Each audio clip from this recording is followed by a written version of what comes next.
Assalamualaikum warahmatullahi wabarakatuh. Ya, Pak Kadim, nama saya Aizat dari Malaysia. Okey, Alhamdulillah, kiranya terlalu banyak sebenarnya YouTube di internet yang mengajar Pak Ustaz tentang ilmu hakikat makrifat ni. Ada berbagai-bagai bentuk, ada berbagai-bagai corak. Semuanya telah saya perdengarkan Pak Ustaz. Tapi yang membezakan, yang menarik hati saya untuk bermuzakarah dengan Pak Kalim adalah tengok dari segi penyampaian. Pak Kalim jelas dapat difahami dan ramai yang menyukainya. Dan ni Pak Kalim, ni saya untuk terlalu banyak sebenarnya pertanyaan yang mahu saya pertanyakan. Tetapi untuk permulaan ni Pak Kalim, untuk kemusykilan saya lah, saya nak tahu, banyak yang orang belajar ilmu hakikat makrifat, diorang sampai ke satu tahap bila dah mengenal Allah dalam erti kata sebenar, Allah tu mengajarkan dia dan mengarahkan dia untuk mengajar orang. Adakah itu benar Pak Ustaz? Dan Pak Ustaz, jika itu benar, adakah itu telah diiktirafkan sebagai mursyid Pak Ustaz? Sebab sebagaimana yang telah kita ketahui, dalam bab pembelajaran ilmu hakikat makrifat ni, ramai yang belajar dan ramai juga yang tersesat Pak Ustaz. Dan ramai yang belajar tetapi tak sampai pada tujuan dia. Ramai yang belajar tetapi dengan amalan yang dia mengamalkan tu sampai dekat 10 tahun, 20 tahun tidak dapat berfungsi apa-apa. Tetapi dia orang berpegang pada pembelajaran ilmu hakikat makrifat ni. Di sini pokok yang kadang-kadang banyak sebenarnya orang yang mencari ilmu hakikat makrifat ni.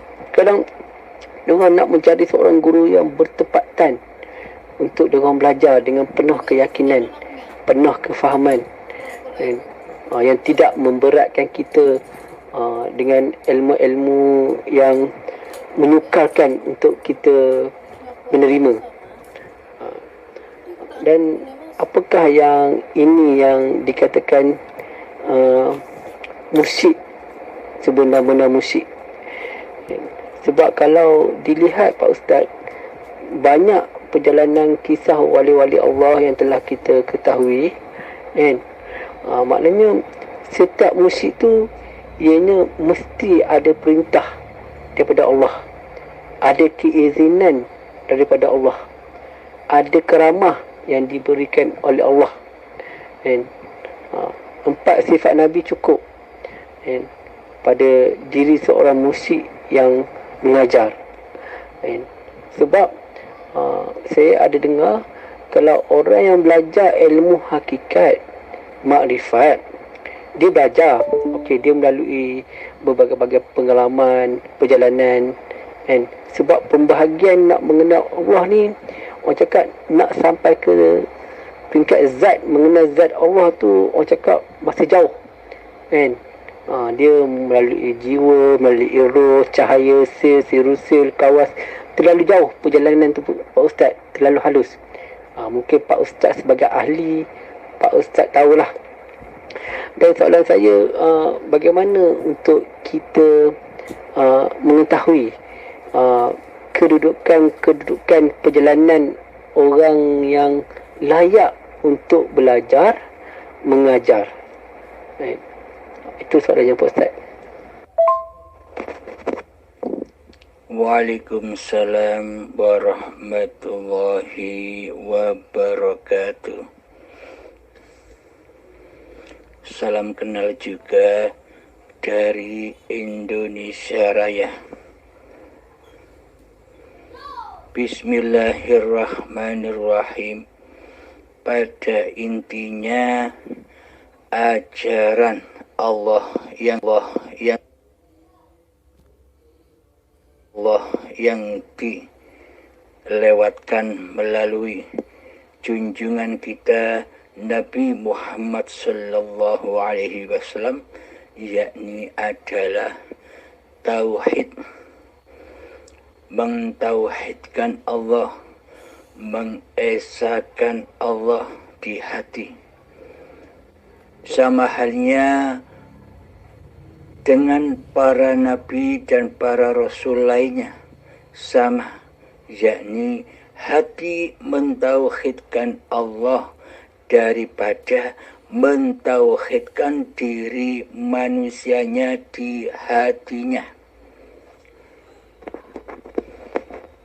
Terbukti di dalam seluruh perintah-perintah syariat, terbukti di dalam sholat dan ibadah wajib diawali dengan niat. Karena di dalam niat itu innamal a'malu binniyah, segala amal sesuai dengan niatnya. Maka dari itu Allah dan Rasulullah menuntun manusia untuk berniat di awal ibadah dan sholatnya. Contoh ketika sholat subuh, usolli fardhu subhi rak'ataini mustaqbilal qiblati adaan lillahi ta'ala.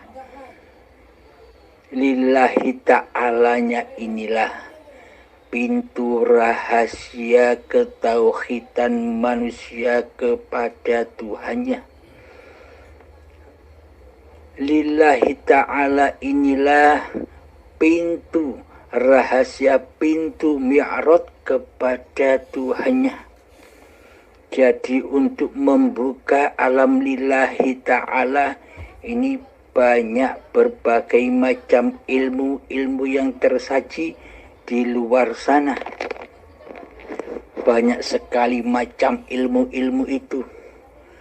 Dulu pun saya sampai tidak bisa mengerti tentang babakan-babakan ilmu itu, karena saking sulitnya untuk kita terima dan untuk kita pelajari.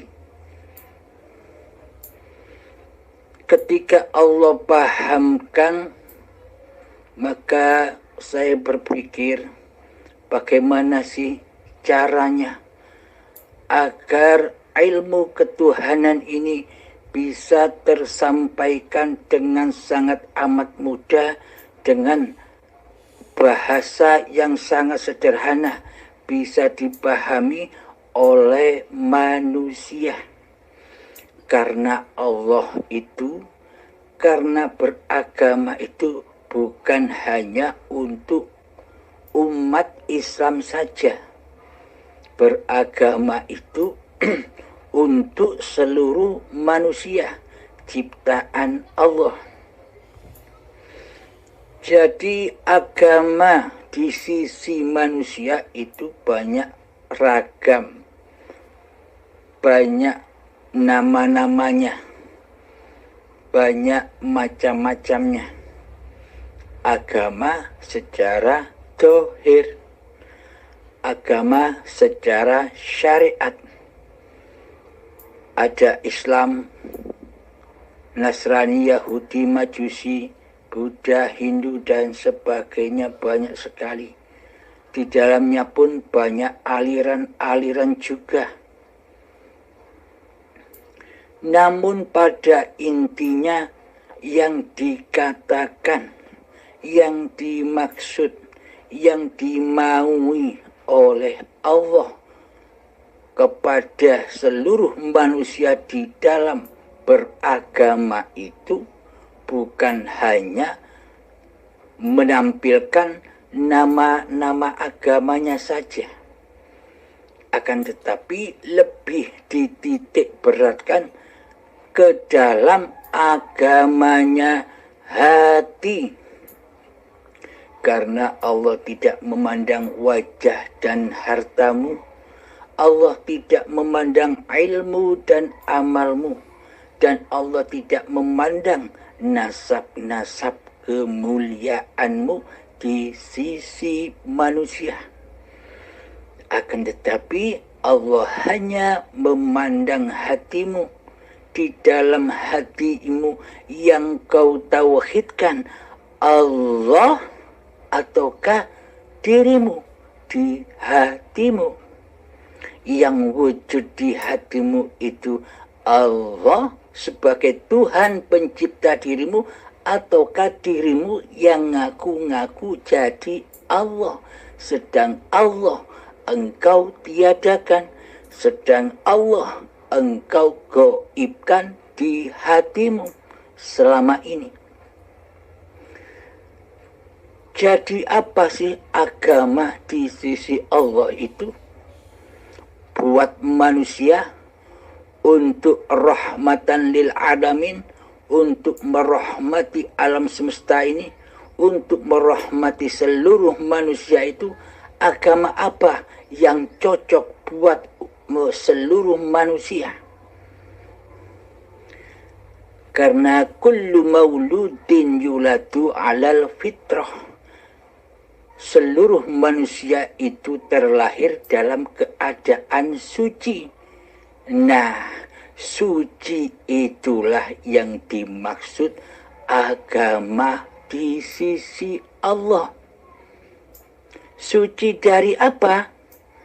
Ketika kita terlahir ke dunia ini sebagai bayi, kira-kira kita sudah ada apa tidak? Kira-kira kita sudah ingat apa tidak? Kira-kira kita bisa menyaksikan kedua orang tua kita apa tidak ketika kita dilahirkan sebagai bayi yang suci sebelum balik? Nah, kenapa alasannya Allah itu menyebut bayi terlahir dalam keadaan suci? Baik bayi siapapun, baik bayinya orang Islam, bayinya orang Kristen, bayinya orang Nasrani, bayinya orang Yahudi Majusi, bayinya orang ateis, seluruhnya disebut suci bersih. Kenapa? Adakah manusia itu suci? Siapa yang suci itu? Yang suci itu adalah Allah sendiri. Kenapa bayi itu disebut suci bersih? Karena bayi masih suci dari pengakuan diri manusia kita. Karena diri kita belum ada. Karena diri kita belum wujud. Karena diri kita belum hidup yang merasa mengaku hidup saat itu. Inilah bukti bahwa hidup yang ada di bayi itulah hayatullah. Hidup yang meliputi bayi itulah yang maha suci, yakni Allah sendiri. Sedang bayi, sedang badan ini adalah bukti nyata bahwa hidup itu ada, hidup itu wujud. Jadi badan ini masih kalah wujud dengan hidup. Jadi hidup yang laisa kamislihi syai'un itulah yang nyata, yang wujud daripada badan-badan ini. Tanpa adanya wujudnya Allah, tanpa ada hayatullah, Apakah tercipta badan-badan ini? Apakah tercipta badan yang kecil dari bayi sampai segede sepanjang setua ini? Apakah orang tua kita yang memodot-modotkan bayi, yang memanjang-manjangkan bayi? Apakah bayi itu panjang sendiri, berat sendiri, besar sendiri seperti saat ini? Lalu siapa yang memperbesarkan dan yang memanjangkan bayi itu? Semuanya adalah Sang Pencipta yang mengurus, yang menjaga, yang membimbing, yang mencukupi segala ciptaannya. Siapakah dia? Dialah Hayatullah. Bismillahirrahmanirrahim. Allahu la ilaha illa huwal hayyul qayyum. Allah, tiada Tuhan yang berhak disembah kecuali Dialah hidup yang kekal lagi terus menerus. Jadi hidup yang selama ini kita akui sebagai hidup manusia kita, itulah hakikatnya Allah. Itulah hakikatnya Tuhannya seluruh manusia. Inilah yang dikatakan agama di sisi Allah. Awaluddin ma'rifatullah. Jadi agama seluruh manusia itu adalah bermakrifat kepada Allah. Tahu siapa Allah itu. Agar apa? Agar bisa mengabdi kepada Allah. Agar tahu jalan pulang. Alhamdulillahirabbil alamin. Sementara realita kita sebagai umat muslimin selama ini ketika kita beribadah dan ketika kita sholat, apa yang terjadi di dalam kondisi hati kita selama ini? Sudah bisa membuka pintu rahasia lillahi ta'ala, ataukah masih linafsi, jatuh ke lembah setan yang terkutuk, yakni manusianya masih merasa mentuhani sholat dan ibadahnya, seolah-olah manusianya lah yang jadi Tuhan, tapi tidak terasa, tapi tidak disadari. Buktinya Allahnya ditiadakan, buktinya kuasa Allahnya ditiadakan, buktinya hayatullah ditiadakan, digoibkan selama ini. Karena selamanya hawa nafsu, karena selamanya setan yang terkutuk itu tidak rela dan tidak ridho bila Allah menguasai diri kita. Karena selama ini kita tidak mau dikuasai Allah. Contoh, seumpama kita berjalan, oh yang memperjalankan badan ini Allah, oh yang mendudukkan badan ini Allah, oh yang memakankan badan ini Allah, yang menyuapi Allah, oh yang memandikan badan ini Allah, oh yang mensolatkan badan ini Allah, oh yang mengibadahkan badan ini Allah. Selama ini hati kita tidak rela dan tidak ridho bila ada kekuasaan lain daripada kuasa diri kita sendiri. Karena selama ini kitalah yang berposisi sebagai Allah, tapi tidak terasa, tapi tidak disadarinya, karena hati kita selama ini sudah keras melebihi kerasnya batu. Itulah bahan-bahannya api neraka, yakni dari badan-badan manusia dan hati yang keras melebihi kerasnya batu. Kapan neraka itu menyala-nyala? Ya sekarang ini, ketika bahan bakarnya sudah tersedia, langsung membakar manusia-manusia yang merasa jadi Tuhan. Kemudian manusia-manusia yang belum mengenal Allah, maka pasti di hatinya merasa mentuhani hidup dan badannya sendiri, seolah-olah manusia sudah bisa mendalangi dirinya sendiri, sehingga manusia disiksa, diazab di dalam api neraka.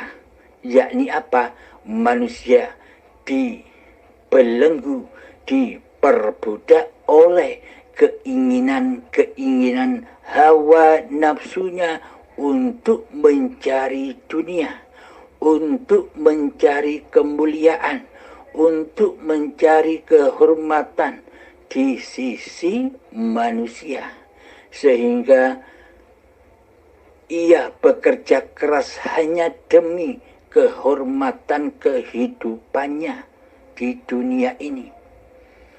Itulah yang dimaksud api-api neraka, siksa-siksa kubur.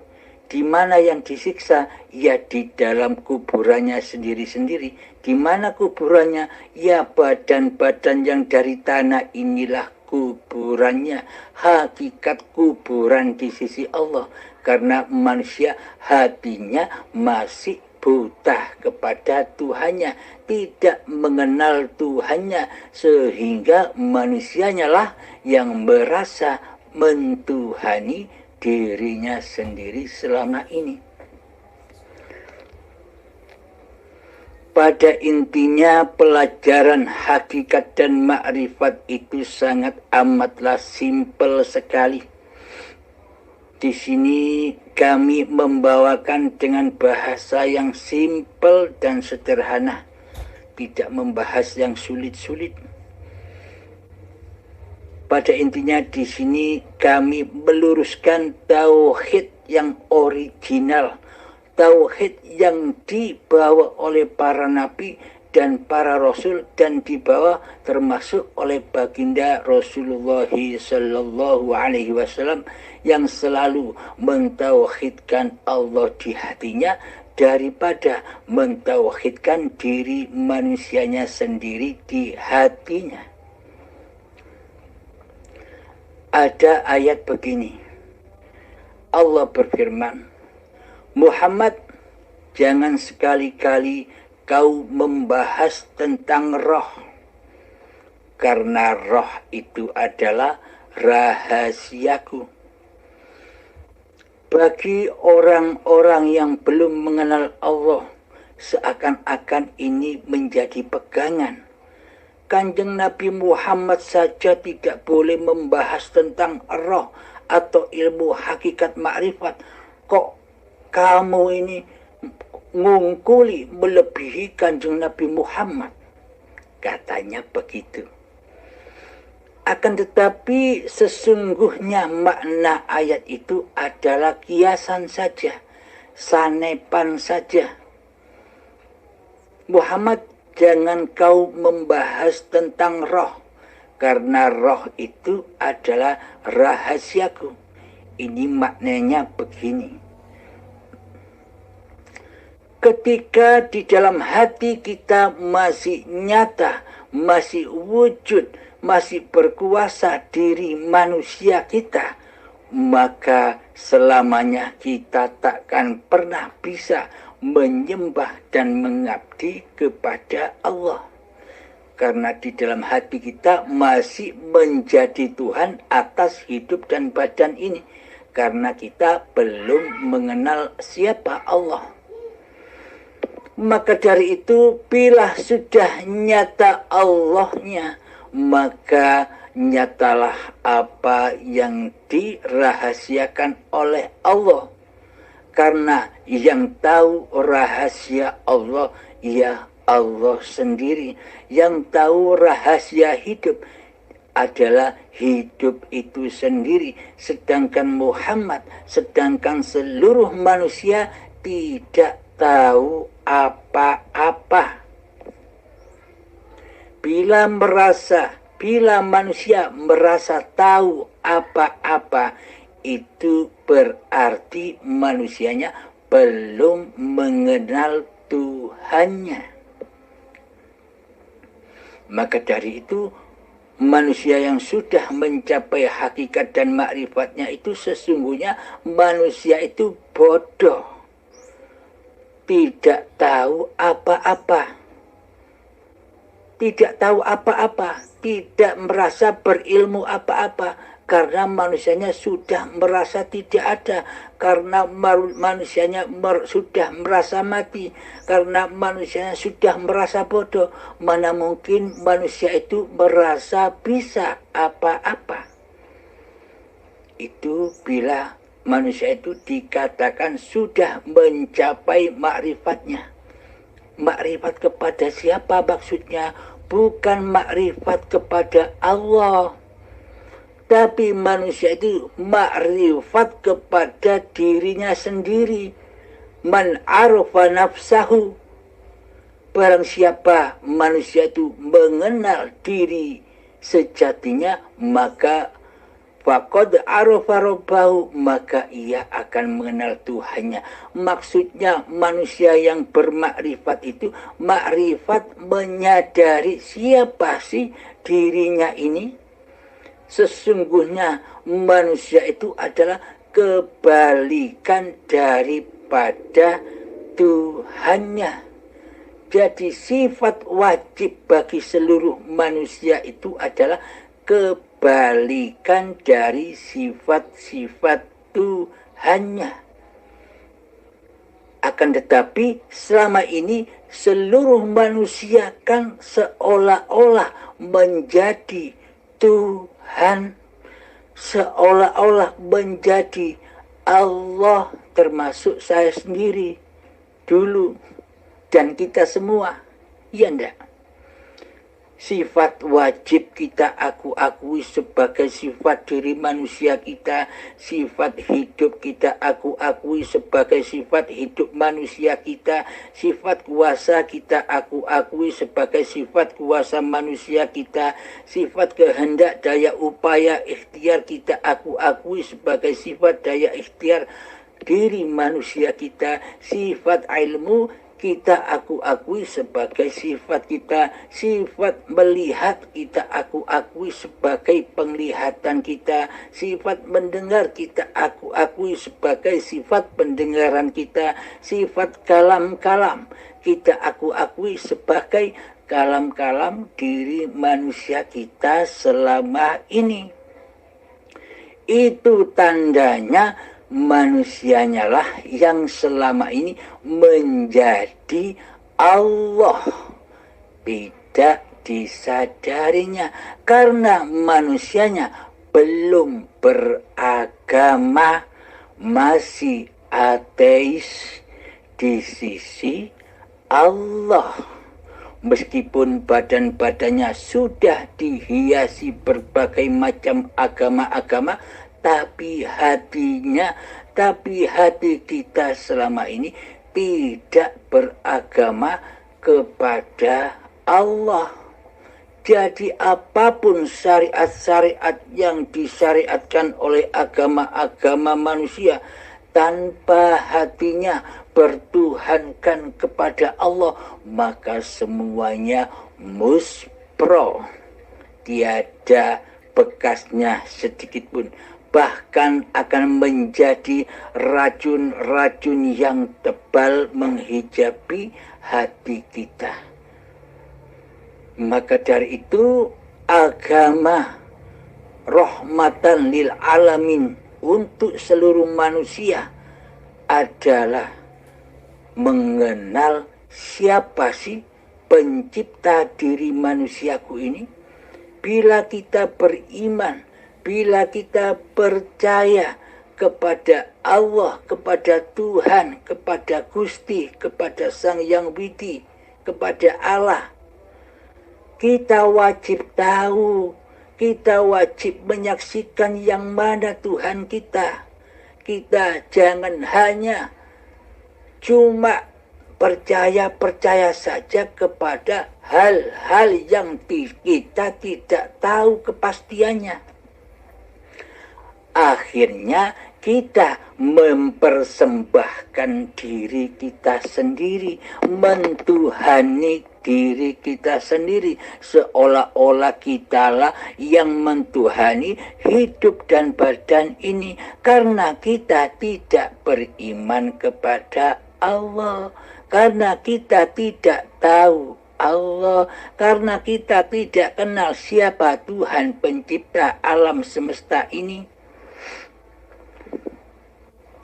Sehingga seluruh ibadat dan sholat kita selama ini jatuh ke lembah neraka, tidak bisa melewati wat siratal mustaqim yang ada di dalam sholat itu, yakni apa? Jalan yang lurus menuju Allah. Tujuan sholat itu kan mi'raj kepada Allah. As-sholatu mi'rajul mu'minin. Sholat itu tempat mi'rajnya orang-orang yang beriman.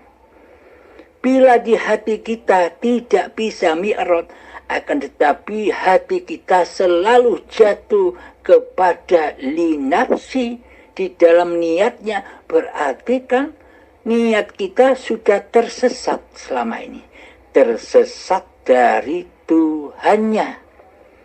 Siapakah manusia yang tersesat itu? Manusia yang tersesat itu adalah manusia yang tersesat dari Tuhannya. Lalu apa untungnya kita mengenal Allah? Bila kita tidak mengenal Allah, bagaimana mungkin kita bisa mengabdi kepada Allah? Bagaimana mungkin kita bisa menyembah kepada Allah? Sementara yang jadi Allah diri kita sendiri selama ini. Akhirnya diakuilah bahwa ini sholatku hamba, ini ibadahku hamba, ini sholatku hamba, ini kerjaku hamba, ini sholawatanku hamba, ini yasinanku hamba. Semuanya diakui milik hambanya, seolah-olah Allah tidak berperan sedikit pun mentuhani diri kita selama ini.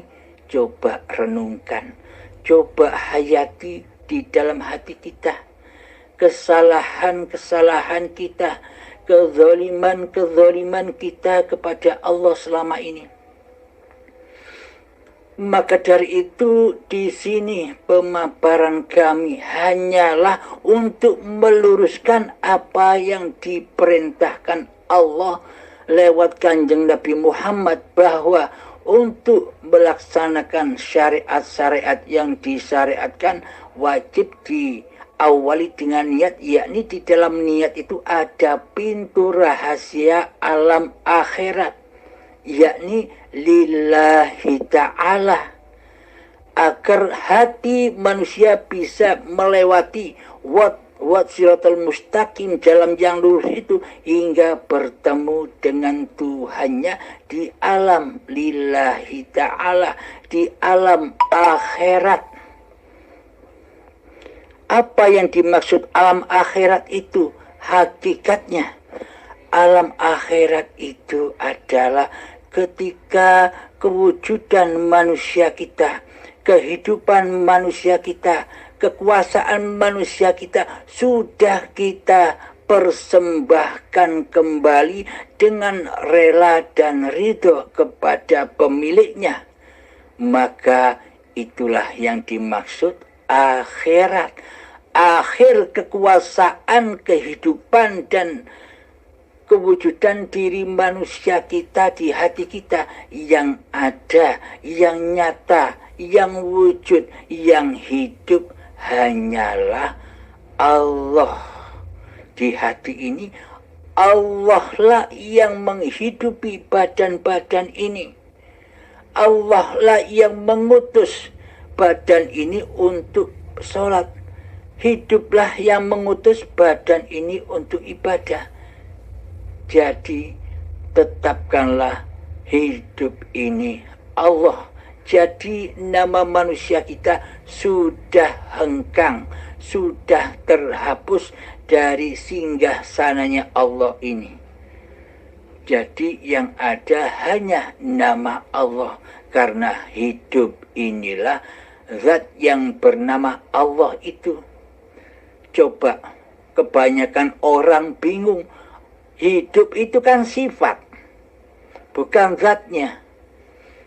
Saya menjawab mudah saja. Coba Anda pikirkan, bila Anda tidak hidup, apakah Anda bisa membahas zat, sifat, asma, af'al? Adanya Anda membahas zat, sifat, asma, af'al kan karena Anda hidup. Jika Anda tak hidup, apa Anda ngerti itu? Nah, jadi ujung pangkalnya adalah kehidupan inilah Allah. Jadi pertanyaan saudaraku dari Malaysia, jika sudah mengenal Allah, apakah harus mengajarkan kepada manusia?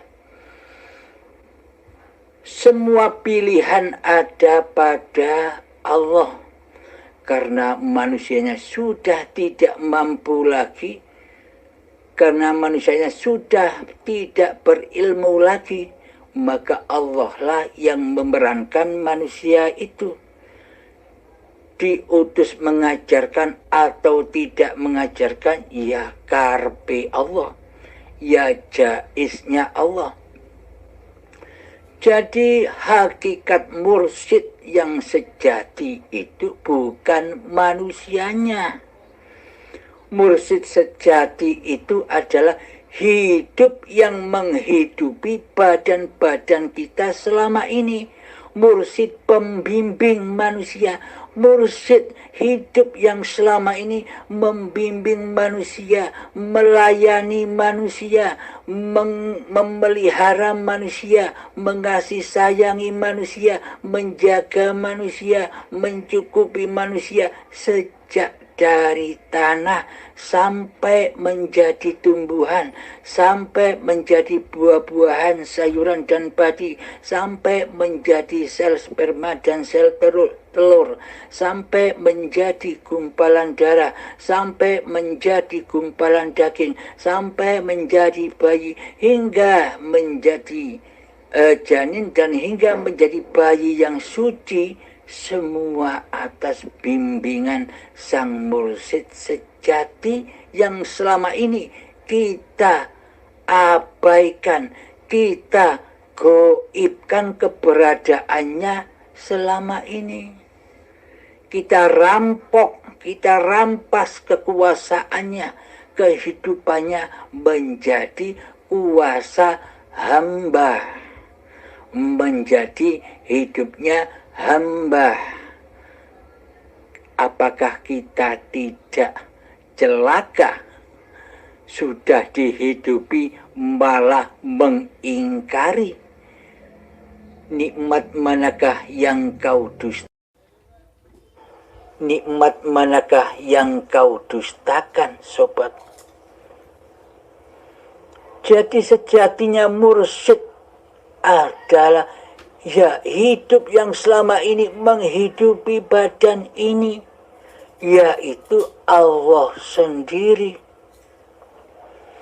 Jadi manusia-manusia yang mengantarkan kepada Allah ini hanya pelayan-pelayannya, hanya mengantar kepada melewati jembatan saja, melintas, menyabrang ke jembatan saja.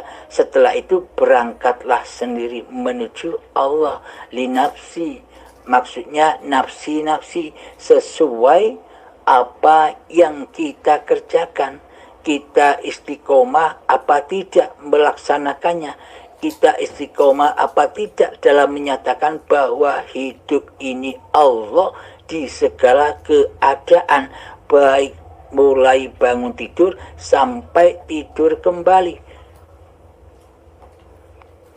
Jadi di sini tidak mengubah syariat-syariat agama masing-masing, tidak mengubah sedikit pun syariat-syariat Islam, tidak mengubah sedikit pun syariat-syariat Nasrani, tidak mengubah sedikit pun syariat-syariat agama yang lain.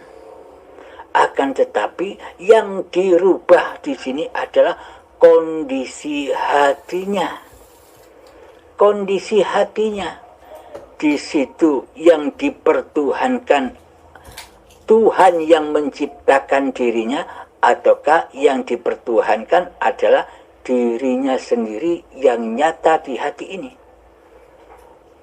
Jadi amalia syariatnya badan itu bukan ukuran. Yang menjadi ukuran adalah hati. Hati ini bertuhankan Allah ataukah masih mentuhankan dirinya sendiri, masih mentuhankan hawa nafsunya sendiri, masih mentuhankan setan yang terkutuk yang selama ini mengaku-ngaku jadi Allah, yang selama ini mensekutukan Allah dengan diri manusianya. Alhamdulillahirabbil alamin. Sehingga bila sudah nyata bahwa hidup ini Allah, ditandai sudah tiadanyalah kekuasaan, kehidupan, dan daya upaya manusianya. Semua kembali kepada kehidupan, kekuasaan, daya upayanya Allah sendiri yang termaklumat dalam la haula wala quwata illa billahil aliyil azim. Sudah terputuslah manusianya, yang ada hanya Allah. Jika sudah demikian, maka seluruh apa yang tergerak dalam badan-badan ini menjadi syariatullah, syariatnya Allah, pergerakan Allah, perjalanan Allah atas hamba-hambanya. Inilah yang disebut khalifatullah, wakil-wakil Allah di bumi ini. Jadi seluruh amaliannya pasti sudah masuk ke dalam lillahi ta'ala. Jadi niatnya suci bersih dari kemakhlukannya. Alhamdulillahirabbil alamin. Semoga kita semua selalu dipahamkan oleh Allah Subhanahu wa ta'ala agar kita bisa melewati siratal mustaqim guna berjumpa dengan Tuhannya. Jadi berjumpa itu bukan ada dua sosok. Bertemu dan berjumpa itu maksudnya ketika manusia sudah mencapai makrifat diri manusianya yang tak ada, yang tak wujud, yang tak hidup, yang tak kuasa. Disitulah nyatalah kemahasucian Allah yang tidak lagi disekutukan oleh manusianya. Inilah yang dimaksud ma'rifatullah, ya ma'rifatnya Allah sendiri. Akhirul kalam, assalamualaikum warahmatullahi wabarakatuh. Bismillahirrahmanirrahim. Masya Allah. Alhamdulillah. Ya Pak Ustaz, apa yang telah diterangkan alhamdulillah jelas dan saya mudah memahaminya. Okey ni Pak Ustaz, soalan yang seterusnya, untuk kita sampai kepada Allah Pak Ustaz, macam seperti mana yang telah Pak Ustaz terangkan dalam bab ilmu tauhid lah, berulang-ulang Pak Ustaz cakap bab tauhid, kan. Okey, itu memang kita fahamlah. Adakah dalam perjalanan kita dalam untuk mewujudkan Allah dalam setiap perhidupan kita, adakah kita akan melalui pintu Nabi Muhammad? Erti kata, untuk sampai kepada Allah kan kita ini ada perjalanan dia Pak Ustaz kan. Sebagai contoh daripada nasu mazbumah, lavama, mulhamah, mutamainah. Okey. Perjalanan ke mutamainah ni orang cakap ianya akan terbuka ni hijab. Ustaz. Jiwa mutamainah, wahai jiwa yang tenang. Okey kan. Maknanya adakah perjalanan kita untuk sampai terbuka hijab ke jiwa mutamainah ni dengan latihan tauhid yang seperti yang Pak Ustaz ajar ni, adakah kita akan melalui pintu Nabi Muhammad? Sebab seperti apa yang telah diperkatakan dalam pelajaran ilmu hakikat, mustahil seseorang itu akan sampai kepada Allah kalau tidak melalui pintunya Rasulullah. Okey. Makna Islam kata, adakah akan terjadinya pertemuan kita dengan Rasulullah? Dan adakah kita akan berjumpa dengan Rasulullah? Ataupun bagaimana keadaan kehidupan kita setelah terbukanya hijab? Sebab apa yang telah kita tahu, bab tauhid ni adalah kita merasai dengan sebenar-benarnya merasai. Peringkat merasai ini ianya ada ilmu yakin. Ilmu yakin ni seperti fahaman orang syariat lah. Macam ainu yakin, kita melihat. Dan hakku yakin, kita menyaksikan. And mana orang cakap permulaan peringkat untuk menyaksikan ni adalah setelah mencapai terbukanya hijab jiwa mutamainah, dan ke mardiyah, radiyah, sampailah ke insanul kamil. Itu perjalanan yang dirahsiakanlah hanya orang-orang yang dah sampai saja boleh diceritakan tentang pengalaman-pengalaman tu. Okey, tentang yang pelajaran yang seperti Pak Ustaz bercerita ni adalah tauhid yang perlu kita terapkan untuk wujudkan Allah. Adakah akan tersampainya ke satu tahap terbukanya hijab pintu mata hati, kita akan menyaksikan hakikat Allah dan Muhammad itu sendiri.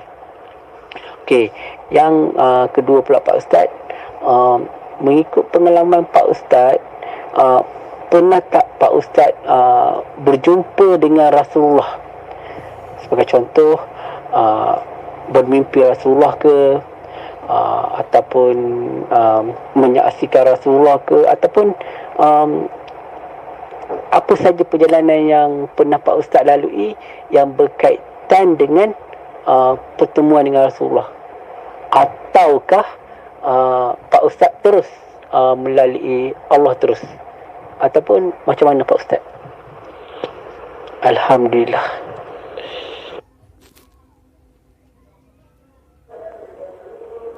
Alhamdulillahi Rabbil Alamin. Allahumma salli ala Sayyidina Muhammad wa ala ali Sayyidina Muhammad. Rabbi israh li sadri wa yassir li amri wahlul 'uqdatam min lisani yafqahu qawli. Memang menuju Allah itu melewati Muhammad Rasulullah. Tapi di sini bukan Muhammad bin Abdullah. Coba hayati, coba tafakuri. Apakah mungkin kita harus melewati Kanjeng Nabi Muhammad yang sudah wafat? Jadi di dalam syahadat itu yang dimaksud menyaksikan Allah dan Muhammad itu adalah hidup, menyaksikan hidup dan badan yang diutus oleh hidup ini, Muhammad Rasulullah. Jadi badan-badan seluruh manusia ini adalah Muhammad Rasulullah. Jadi Muhammad bin Abdullah itu adalah contohnya. Contoh. Jadi aplikasinya Muhammad Rasulullah itu adalah badan-badan yang diutus oleh Allah. badan-badan yang dicipta oleh Allah, badan-badan yang dipergerakkan oleh Allah. Inilah yang dimaksud Muhammad. Jadi untuk menuju Allah itu adalah hijab yang tertebal adalah Muhammadnya, yakni diri manusia kita yang selama ini mentuhani diri kita sendiri. Inilah hijab yang tertebal. Maka dari itu, man arafa nafsahu, barang siapa sadar diri kemanusiaannya, bahwa diri manusia ini hanyalah diperjalankan, bukan jalan sendiri. Bila manusia sudah menyadari hakikat sifat diri sejatinya, kebalikan sifat Tuhannya, maka nyatalah Allah. Jadi hijabnya adalah mengheningkan cipta-cipta diri manusianya, mengheningkan cipta-cipta diri Muhammadnya. Yakni Muhammad jangan merasa menjadi Tuhan. Muhammad jangan merasa bisa berkuasa sendiri. Muhammad itu diutus Allah. Muhammad itu diperjalankan Allah. Bismillahirrahmanirrahim. Subhanalladzi asra bi'abdihi. Maha suci Allah yang telah memperjalankan hambanya. Jadi ayatnya ini bukan Muhammad bin Abdullah. Subhanalladzi asra bi Muhammad bin Abdullah, bukan itu ayatnya di Al-Quran, di surat Al-Isra. Subhanalladzi asra bi abdihi, maha suci Allah yang memperjalankan hamba-hambanya. Jadi yang dimaksud maha suci itu adalah sucikanlah diri kemanusiaanmu di hatimu, sucikanlah wujud manusiamu di hatimu, sucikanlah wujud hidup manusiamu di hatimu, sucikanlah wujud kuasa manusiamu di hatimu. Setelah suci, bersih, fana, tiada, maka nyatalah Allah dengan kewujudannya, nyatalah Allah dengan kehidupannya, nyatalah Allah dengan kekuasaannya yang menguasai manusia. Inilah yang dimaksud melewati pintu Muhammad Rasulullah. Jadi Muhammad Rasulullahnya ini sudah tak boleh menjadi Tuhan lagi. Diri kita sudah tidak boleh merasa berkuasa atas badan-badan ini. Ini maksudnya. Dan untuk pertanyaan kedua,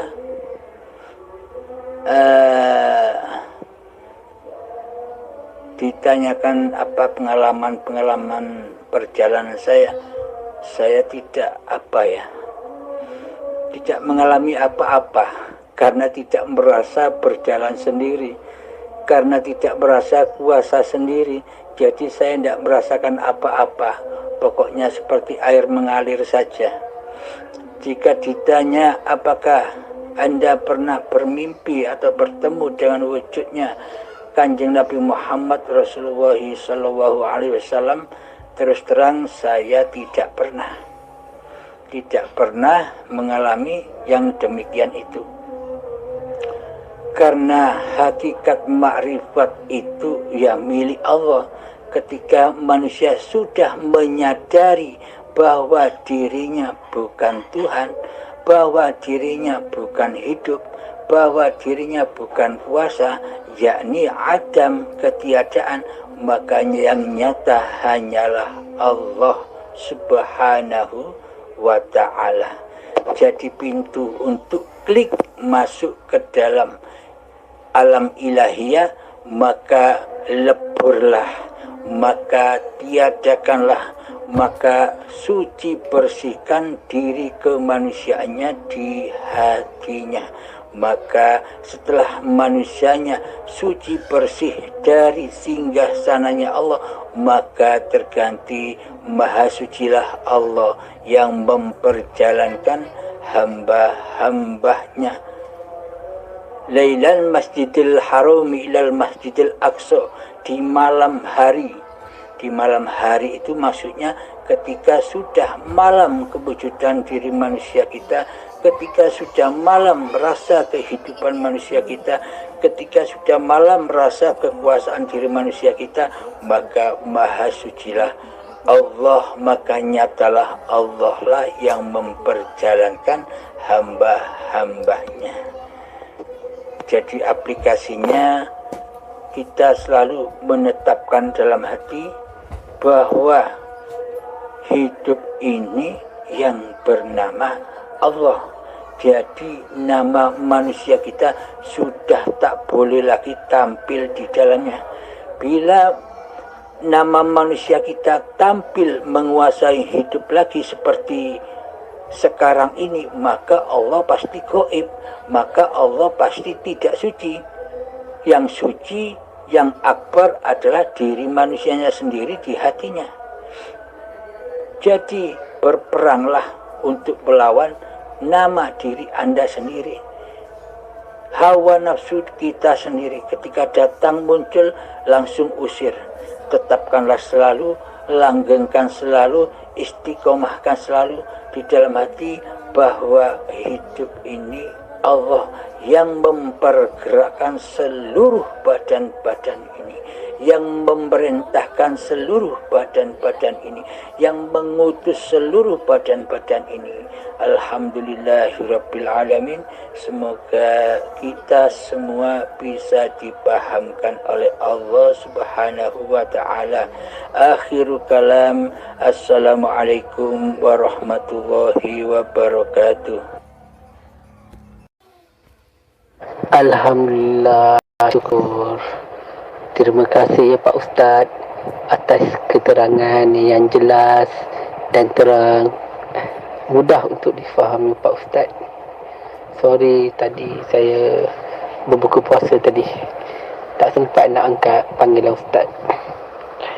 Terima kasih ya Pak Ustaz atas keterangan yang diberikan.